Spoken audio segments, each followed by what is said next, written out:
Hello guys, welcome to all of you learn with me. स्वागत है आप सभी का हमारे YouTube channel learn with me में। दोस्तों, अगर आप हमारे चैनल पर नए हैं और आपने अभी तक हमारे चैनल को सब्सक्राइब नहीं किया है तो प्लीज़ इसे सब्सक्राइब कर लीजिएगा। और अगर ये वीडियो आपको पसंद आए तो इसे लाइक कीजिएगा और अपने फ्रेंड्स के साथ शेयर कीजिएगा। आज हम पढ़ने वाले हैं मशीन इनपुट। ठीक है, मशीन इनपुट एग्ज़ाम में कभी भी, अगर मैं बैंक की बात करूं, कभी भी प्री में नहीं पूछा जाता है।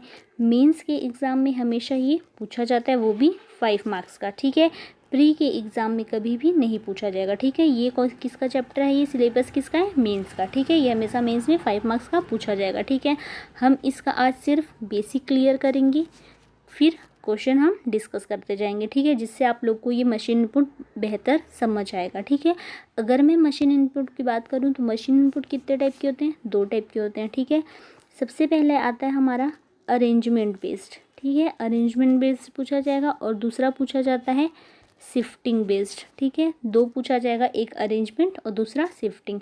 अरेंजमेंट ही एग्ज़ाम में पूछा जाता है, शिफ्टिंग आजकल एग्ज़ाम में नहीं पूछा जा रहा है। ठीक है, बट फिर भी हम इसे एक बार पढ़ लेंगे ताकि एग्ज़ाम में आए तो कभी ऐसा ना हो कि ना समझ में आए। ठीक है, हम इसे भी पढ़ लेंगे, बट पूछा ये नहीं जाता एग्ज़ाम में, हमेशा यही पूछा जाता है। ठीक है, अब बात करूँ अगर मैं अरेंजमेंट की, तो अरेंजमेंट में क्या रहता है, जब भी हम बात करेंगे अरेंजमेंट वाले की तो क्या रहेगा उस पर अरेंजमेंट इनपुट में, मान लो कुछ ऐसा कुछ वर्ड दिया हुआ है। ठीक है, जैसे माई नेम इज़, ऐसा कुछ लिखा हुआ है। ठीक है, माई नेम इज़ राम लिखा है मान लो। ठीक है, तो इसमें क्या रहेगा, या तो असेंडिंग ऑर्डर दे देगा। असेंडिंग ऑर्डर मतलब ये एक इनपुट रहेगा। ठीक है, कुछ भी लिखा रहेगा, ये ज़रूरी नहीं कि एक सेंटेंस ही हो, कुछ भी लिखा रहेगा ये। ठीक है, लेटर में हो सकता है और नंबर में हो सकता है। ठीक है, सबसे पहली बात किस में रहेंगे इनपुट, लेटर या नंबर में। ठीक है, लेटर या नंबर पे रहेंगे। अगर ऐसा इनपुट दे देगा उसके बाद स्टेप 1 देगा, फिर स्टेप 2 देगा, फिर स्टेप 3 देगा, फिर स्टेप 4 देगा। ठीक है, इसको ही वो क्या करेगा, इस इनपुट को ही सॉल्व कर करके वो लिखा रहता है। ठीक है, अब इनपुट क्या था हमारा, माई नेम इज़ राम लिखा है मान लो, है ना। तो ये क्या बोल दिया रहेगा, ये असेंडिंग ऑर्डर में दे देगा। असेंडिंग ऑर्डर बोलने से इसमें सबसे बड़ा लेटर कौन सा है, एम है। ये मतलब 13 होती है इसकी प्लेस वैल्यू, एन की 14 होती है, आई की 9 होती है, आर की 18 होती है। ठीक है, असेंडिंग ऑर्डर मतलब छोटे से बड़ा, तो सबसे पहले वो इज लिख देगा। ठीक, उसके बाद क्या लिखेगा, वो एम लिख देगा। ठीक है, मतलब माई लिख देगा ऐसा। और डिसेंडिंग ऑर्डर बोलने से सबसे बड़े वाले को पहले लिख देगा, तो पहले राम आ जाएगा फर्स्ट स्टेप में। ठीक है, ये सब लिखा रहेगा। इतनी बातें आई समझ में, असेंडिंग और डिसेंडिंग। अब क्या रहेगा इसी में, असेंडिंग डिसेंडिंग के अलावा और क्या दे सकता है वो, और दे सकता है वो वोवेल से और कॉन्सोनेंट से। ठीक है, वोवेल और कॉन्सोनेंट दे सकता है, मतलब अगर वोवेल दे देगा तो वोवेल से स्टार्ट हो जाएगा, कॉन्सोनेंट दे देगा तो कॉन्सोनेंट से स्टार्ट हो जाएगा। ठीक है, वोवेल दिया तो पहले वोवेल लिख देगा, उसके बाद से कॉन्सोनेंट, या फिर कभी कॉन्सोनेंट लिख देगा उसके बाद से वोवेल। ठीक है, बढ़ते क्रम घटते क्रम में हो सकता है, जैसे ए ई आई ओ यू है तो हो सकता है पहले यू वाला आ जाए लास्ट में ए आ जाए, या फिर पहले ए वाला आ जाए लास्ट में यू वाला आ जाए। ठीक है, ऐसा दे सकता है। और क्या दे सकता है, ऐसे ही कॉन्सोनेंट का आ जाएगा। ठीक है, पहले आर आ गया, बाद में लास्ट पे बी आ गया समझ लो, या फिर पहले बी दे देगा कुछ, उसके बाद आखिरी में आर। मतलब सबसे छोटा भी आ सकता है पहले और सबसे बड़ा भी आ सकता है। ठीक है, कैसे भी दे सकता है। वही 4 चीज़ें समझ में आई, क्या क्या, असेंडिंग में दे सकता है, डिसेंडिंग में दे सकता है, वोवेल दे सकता है, कॉन्सोनेंट दे सकता है। ठीक है, और क्या दे सकता है, अब मैंने लिखा माई नेम इज़ राम। ठीक है, तो अब क्या करेगा, फर्स्ट लेटर की रैंक के अकॉर्डिंग, ठीक है, इसकी रैंक के अकॉर्डिंग दे देगा ये। ठीक है, ऐसे, या फिर रैंक के अकॉर्डिंग मतलब या तो ऑड वाले को पहले लिख देगा। ठीक है, 1 3 5 7 ऐसे रैंक को, या फिर 7 5 3 1 ऐसा लिख देगा। ठीक है, मतलब विषम संख्या वाले से दे सकता है, वैसे ही सम संख्या वाले से दे सकता है। जो सबसे छोटा हो सम संख्या में उसको पहले लिख देगा, या फिर जो सबसे बड़ा हो उसको पहले लिख देगा। ठीक है, ऐसे दे सकता है। फर्स्ट लेटर और लास्ट लेटर रैंक समझ में आया, लास्ट में लास्ट वाले का दे देगा ऐसे ही। ठीक है, ऑड इवन ऐसा कुछ भी ले सकता है। ठीक है, अब क्या होगा अगला, मान लो ऐसा लिखा है माई नेम इज़ राम, ठीक है, ये लिखा हुआ है। अब क्या करेगा, नंबर ऑफ़ लेटर, मतलब इसमें कितने हैं, 2 हैं, इसमें कितने हैं, 4 हैं, इसमें कितने हैं, 2 हैं, इसमें कितने हैं, 3 हैं, ठीक है। तो 2 3 4 ऐसा नंबर के अकॉर्डिंग इसको जमा देगा, ठीक है। यही हमें क्या करना पड़ता है, ढूंढना पड़ता है, ठीक है। या फिर क्या करेगा, नंबर ऑफ़ लेटर हो गए, एडिशन ऑफ लेटर रैंक, ठीक है, मतलब इन लोगों का एडिशन, ये 13 है इसकी रैंक कितनी है, 25, तो इन दोनों को जोड़ देगा, ठीक है। कितना आ गया, ये 38 आ गया मान लो, और इसको जोड़ देगा IS को, तो 9 और 19 आ गया, मतलब 28। तो अब 28 पे आएगा कि 38, तो पहले हो सकता है वो 38 लिख दे, हो सकता है वो 28 लिख दे, ठीक है, इस तरीके की। तो अब मुझे क्या समझ में आया, अरेंजमेंट में सबसे पहले मशीन इनपुट में क्या रहेगा, एक इनपुट दिया हुआ रहेगा, ठीक है, इनपुट में कुछ लिखा हुआ रहेगा, कुछ वर्ड्स और वर्ड्स या फिर नंबर, ठीक है। उसके बाद पहला स्टेप, दूसरा स्टेप, तीसरा स्टेप, चौथा स्टेप, पांचवा स्टेप, ऐसे जितने स्टेप बन सकते हैं वो क्या करेगा, उतने स्टेप बना देगा, ठीक है। इतनी बात आई समझ में। उसके बाद क्या करेगा वो, इसके बाद वो ये इनपुट दे दिया, उसके बाद स्टेप बना दिए। अब हमने क्या देखा, या तो अरेंजमेंट बेस्ड होगा या तो शिफ्टिंग बेस्ड होगा, ठीक है। मोस्टली एग्जाम में अरेंजमेंट बेस्ड ही पूछा जाता है। अब अरेंजमेंट बेस्ड के लिए क्या दिया रहेगा, या तो इसे आप नोट कर लीजिएगा, या तो असेंडिंग ऑर्डर लिखा रहेगा, ठीक है, या तो डिसेंडिंग ऑर्डर लिखा रहेगा, ठीक है, या तो वोवेल लिखे रहेंगे, ठीक है, या तो कॉन्सोनेंट लिखे रहेंगे, ठीक है, या तो फर्स्ट लेटर की रैंक दिया रहेगा, या तो लास्ट लेटर की रैंक दिया हुआ रहेगा, या फिर नंबर ऑफ़ लेटर्स दिए हुए रहेंगे, ठीक है, या फिर एडिशन ऑफ लेटर रैंक, ठीक है, एडिशन ऑफ लेटर रैंक्स, ठीक है, लेटर की रैंक दी हुई रहेगी, ठीक है। ये सब दे सकता है, असेंडिंग हो सकता है, डिसेंडिंग हो सकता है, वोवेल हो सकता है, कॉन्सोनेंट हो सकता है, फर्स्ट लेटर की रैंक, लास्ट लेटर की रैंक, नंबर ऑफ़ लेटर्स, ठीक है, एडिशन ऑफ लेटर रैंक, ठीक है। इतना सब कुछ दे सकता है। हमें नहीं पता, हमें क्या करना रहता है, यही ढूंढना रहता है, ठीक है। आप इसे लिख लीजिएगा कॉपी में, ठीक है। उसके बाद क्या रहेगा, अरेंजमेंट बेस्ड हो गया। शिफ्टिंग बेस्ड में कुछ शिफ्ट दी हुई रहती है, ठीक है। इसमें क्या करता है, मान लो ऐसे कुछ लिखा हुआ है, ठीक है, ये लेटर भी हो सकते हैं, नंबर भी हो सकता है। अभी मैंने यहाँ पे एग्जांपल के लिए आप लोग को नंबर ले लिया, ठीक है। क्या रहेगा इसमें, मान लो तीसरे वाले को वो हमेशा पहले पे लिख रहा है, तो 3, फिर 1 2 2 4 5 6 7, फिर तीसरे नंबर पे कौन सा है, 2, तो फिर 2 लिख लेगा, फिर वैसे 3 1 4 5 6 7, फिर तीसरे नंबर पे कौन सा है, 1, तो फिर 1 लिख लेगा, ठीक है। ऐसा क्या रहेगा, शिफ्ट वैसे ही चलती रहती है, ठीक है। ये क्या रहा, शिफ्टिंग बेस रहता है। वैसे एग्जाम में ये नहीं पूछा जाता, पर हम इसे एक बार पढ़ लेंगे, ठीक है। अब जब भी शिफ्टिंग बेस रहेगी, पता कैसे चलेगा ये शिफ्टिंग है, पता कैसे चलेगा ये अरेंजमेंट है, ठीक है। जब भी शिफ्टिंग रहेगी, नीचे क्या लिखा रहेगा, क्वेश्चन के बाद एंड सो ऑन, ठीक है, ये लिखा है, मतलब क्या रहा, ये शिफ्टिंग बेस्ड है। वैसे ही अरेंजमेंट बेस्ड के नीचे क्या लिखा रहेगा, above step is last step of arrangement, ठीक है। क्या लिखा रहेगा, above step is last step, ठीक, लास्ट स्टेप ऑफ अरेंजमेंट, ये लिखा रहे गया, मतलब ये क्या है, अरेंजमेंट बेस्ड है। पहचान करना आ गया, above step is last step of arrangement, मतलब ये अरेंजमेंट बेस्ड है। शिफ्टिंग मतलब एंड सो ऑन, ठीक है। और अगर कुछ भी ना लिखा रहे क्वेश्चन में, तो वो हमेशा अरेंजमेंट बेस्ड ही रहता है, ठीक है। हम उसे क्या लेके चलेंगे, अरेंजमेंट बेस्ड, ठीक है। इतनी बातें क्लियर हो गई। सबसे पहले हमने क्या सीखा, मशीन इनपुट, एक इनपुट दिया रहेगा, उसके बाद उसके स्टेप्स दिए रहेंगे। स्टेप में या तो अरेंजमेंट बेस्ड होगा या तो शिफ्टिंग बेस्ड होगा। शिफ्टिंग बेस्ड में कैसा रहता है मैंने बता दिया, अरेंजमेंट में कैसा रहता है बता दिया, ठीक है। अरेंजमेंट में क्या क्या वर्ड दिए रहेंगे, कैसे कैसे हम उसको सॉल्व करते हैं, ये बता दिया मैंने, ठीक है। Ascending descending, vowel, consonant, first letter, last letter, ठीक है, ये सब बता दिया। अब क्या आया, पहचान करना सिखा दिया। अरेंजमेंट बेस्ड में क्या लिखा रहेगा, above step is last step, और शिफ्टिंग वाले में एंड सो ऑन, और दोनों में से कुछ भी नहीं रहा तो वो हमेशा अरेंजमेंट बेस्ड रहेगा, ठीक है। इतनी बातें क्लियर हो गई, यहाँ तक कोई डाउट नहीं ना। अब क्या करते हैं हम, अब इसमें जब दिया रहेगा ये अरेंजमेंट में, तो कैसे कैसे अरेंज हो सकते हैं। मान लो ये क्या आ गया, पहला लेटर आ गया, ठीक। उसके बाद क्या करेगा, यहाँ पे वो अरेंज करेगा दूसरे स्टेप में, तो दूसरा आ जाएगा, तीसरे स्टेप में ऐसे तीसरा आ जाएगा, ठीक है। पहला ये 1 2 ये 3 ऐसा दिया रहा, मान लो पहले स्टेप में क्या रहेगा, यहाँ पे ये मान लो ऐसे ऐसे कुछ भी दिया हुआ है, ठीक है। तो पहले वाले को पहला लिख लेगा, सबसे छोटा, ठीक है। उसके बाद दूसरे स्टेप में, और बाकी क्या रहेंगे, एज इट इज़ लिखा जाते हैं, ठीक है। एक पहले आ गया, बाकी को हम वैसे ही लिख देते हैं। अब दूसरे स्टेप में क्या करेगा, 2 लाना है, तो 2 को लिख देगा। उसके बाद क्या करेगा 1 3 6 5 7, फिर तीसरे स्टेप में मान लो 3 आना है या फिर मान लो 7 आना है, 7 आना है तो 7 लिख देगा, ठीक है। उसके बाद क्या लिखेगा, वैसे ही आगे लिख देगा 2 1 3 6 5, फिर मान लो 5 आना है तो फिर 5 लिख देगा, ठीक है। और ये कैसे पता चलेगा, जो उसका पैटर्न चल रहा होगा उससे हमें पता चलेगा कि क्या आने वाला है। एक तो पता चल गया, ये तो ऐसे आ सकता है, ठीक है। या फिर कैसे आएगा, इसके आगे कुछ लिखा रहेगा, ठीक है। या फिर कैसे आ जाएगा, लास्ट से स्टार्ट कर देगा, मान लो 1 आया, उसके बाद 2 आया, उसके बाद 3 आया, और यहाँ पे पहले क्या है लिखे हुए हैं, ठीक है।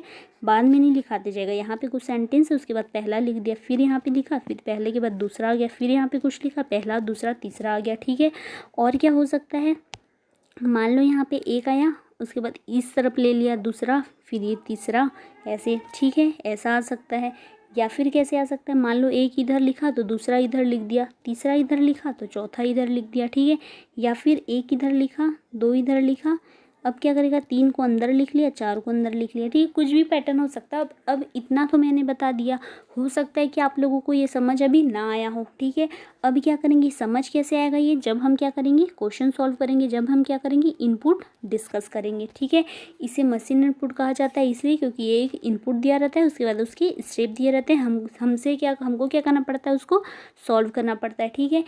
ये तो था बिल्कुल बेसिक सा। अब क्या करेंगे, हम अपने क्वेश्चन को डिस्कस करते हैं, जिससे कि आप लोगों को ये मैंने जो अभी ये सब सिखाया है अरेंजमेंट और शिफ्टिंग वाला, उसका सब बात आप लोग यहाँ पे डिस्कस कर पाएँ, समझ पाएँ, ठीक है। समझना मेन सबसे ज़्यादा ज़रूरी होता है, ठीक है। उसके लिए मुझे आप लोग को ये बेसिक बताना बहुत ज़्यादा ज़रूरी था, ठीक है। ये समझ में आ गया किस किस टाइप का हो सकता है, ये अभी छोटा सा मैंने आप लोगों को ट्रेलर दे दिया, समझ लो, ठीक है।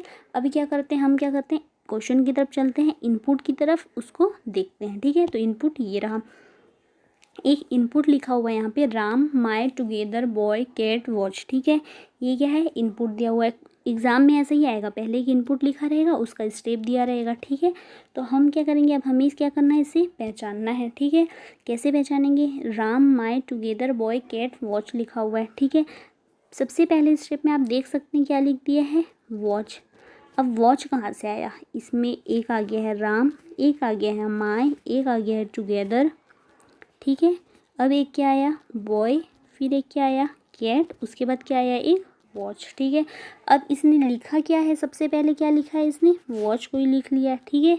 वॉच को लिख लिया, तो वॉच पहले कैसे आ सकता है, डब्लू यहाँ पे मुझे सबसे बड़ा दिख रहा है, डब्लू की रैंक होती है 23, इसकी होती है 18, इसकी होती है 13, ठीक है। स्टार्टिंग वाले लेटर का रैंक मैंने लिखा, मैंने डब्लू को देखा तो मुझे इन सब में डब्लू सबसे बड़ा दिख रहा था, तो मैंने सोचा कि शायद हो सकता है कि सबसे पहले बड़े वाले को सबसे पहले लिख लिया हो, ठीक है।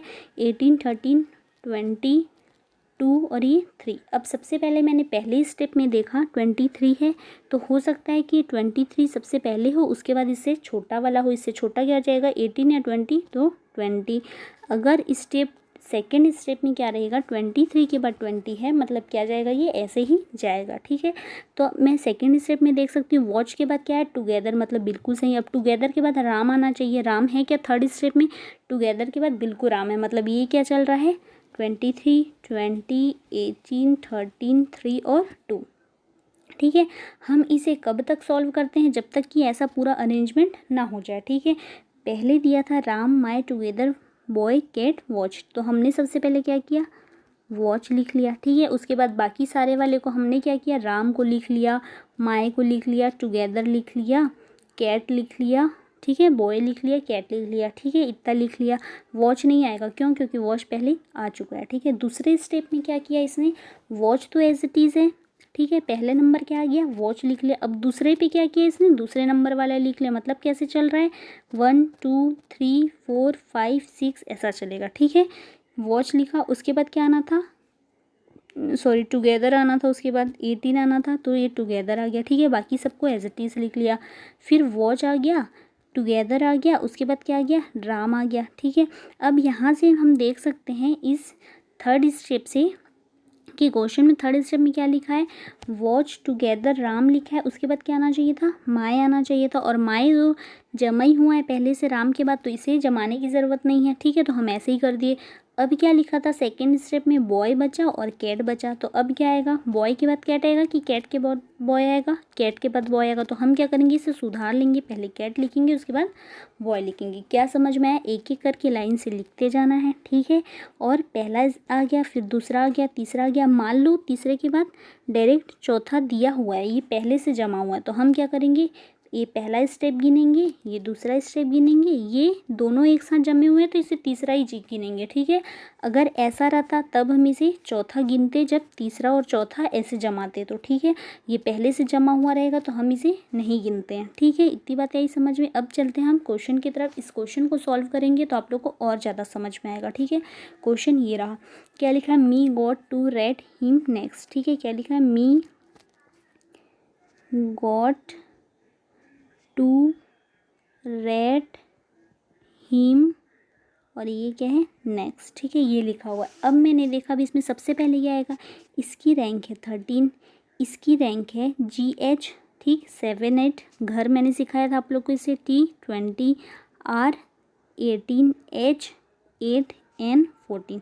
सबसे पहले क्या आएगा, पहले स्टेप में 20, ठीक है। सबसे पहले क्या आएगा, 2 लिख लिया हमने सबसे पहले, ठीक है। उसके बाद क्या आएगा, ये पहले स्टेप में क्या आ जाएगा, 2। दूसरे स्टेप में क्या आएगा, पहले 2 के बाद क्या आना है, पहले स्टेप में 2 लिख लिया। अब बचा क्या, मी गॉट रेट हिम, और ये नेक्स्ट, ठीक, ये आ गया। अब दूसरे स्टेप में क्या आएगा, 2 तो लिखा गया, 20 के बाद क्या आ जाएगा, 18, मतलब रेट आ गया, ठीक। अब क्या रहेगा, मी लिखाएगा, फिर गॉट लिखाएगा, फिर हिम लिखाएगा, फिर नेक्स्ट लिखाएगा, ठीक है।